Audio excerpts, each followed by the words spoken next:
আগামী বাংলাদেশ হবে তারেক রহমানের নেতৃত্বে একটি দুর্নীতিমুক্ত সন্ত্রাস চাঁদাবাজ দখলদার মুক্ত বাংলাদেশ।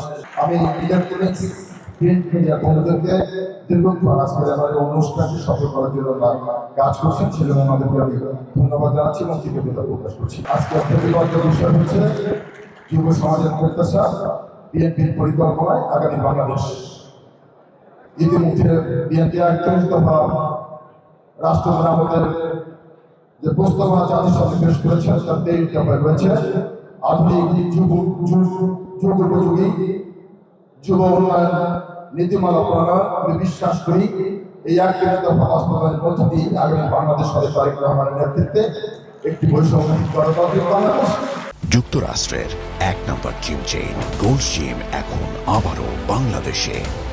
বসুন্ধরা আবাসিক এলাকা ও বসুন্ধরা সিটি শপিং মলে এই 41 দফা বাস্তবায়নের মধ্য দিয়ে আগামী বাংলাদেশ হবে তারেক রহমানের নেতৃত্বে একটি দুর্নীতিমুক্ত সন্ত্রাস চাঁদাবাজ দখলদার মুক্ত বাংলাদেশ। সেই বাংলাদেশের প্রত্যাশা, সেই বাংলাদেশের প্রতীক্ষায় সকলকে ধন্যবাদ জানিয়ে আমার বক্তব্য শেষ করছি। বাংলাদেশ যুবদল জাতীয়তাবাদী যুবদল